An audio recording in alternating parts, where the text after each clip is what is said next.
You know, I'm sitting here thinking like an average American, and I cannot understand how the other side thinks you're serving the American people by not having people come to work every day. The American people don't understand that. They go to work every day. Why is it that the federal workforce is not required to go to their office and do their jobs? And for them to defend that is really mind-boggling. Mr. O'Malley, you're an ambitious man with a long career in elected and appointed positions. I need one-word answers from you. In those positions, who were you accountable to? Constituents, taxpayers, the president, the American people? The American people, or the people of Baltimore, or the people of Maryland. It's a republic. Well, that's what we want you to continue to do. But in November, the November 2024 agreement between SSA and the American Federation of Government Employees that you signed allows 98% of SSA employees to telework.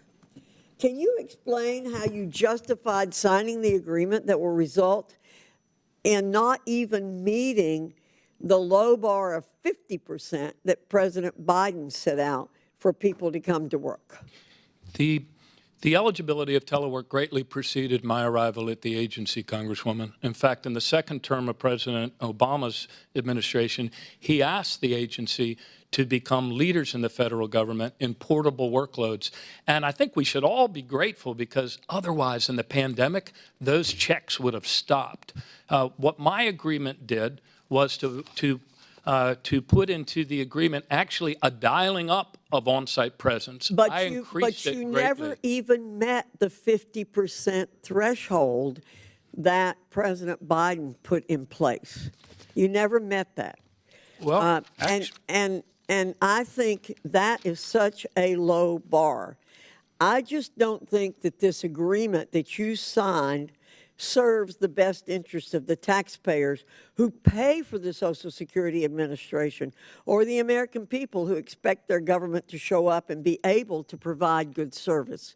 So I think it's an abomination that you would sign an agreement to let 98% of the people in the administration stay at home and work. That's not what I did, Congresswoman. Well, that's not what I did. 98% were eligible for telework, but I required all of the headquarters folks and the regionals and the areas to be there 3 days a week. And ever since the pandemic ended, those field offices in each of your districts have been open 5 days a week. Ever since vaccines were available, 5 days a week. Thank you very much. I think it's important to actually be real about what this hearing is actually about. And I think it's always important here in the Oversight Committee to pull back the curtain on kind of the bigger agenda and why these hearings get called. So let's talk about what this hearing is and is not. I think it's important to observe that this hearing is not just about telework and work from home policies. It is actually setting the stage for dismantling the federal workforce. It's about the incoming administration and their desire to try to fire and get thousands of federal workers to leave the federal workforce. And it's about the restructuring of the workforce through the new DOGE subcommittee and the executive actions that are associated with it and that was created here in this committee yesterday. How do we know this? Because the co-chairs of the DOGE task force, Elon Musk and Vivek Ramaswamy, have been very open about telework ending as a way to get thousands of federal employees to leave. In fact, right after the election in November, they published a thought piece in the Wall Street Journal, which stated that telework would result in voluntary terminations of federal workers. It's also noteworthy that one witness who's here today is from an organization that was co-founded by an author of Project 2025 and was a former Trump OMB official. It's also noteworthy that the majority here in the Oversight Committee actually tweeted from their own account this week that they were plotting to take down the deep state. And here we are. They're not even hiding it anymore. It's also noteworthy that this isn't just happening here in this room, but as we speak here in this room, Russell Vought, who is literally one of the architects of Project 2025, is preparing for his confirmation hearing in the Senate this afternoon.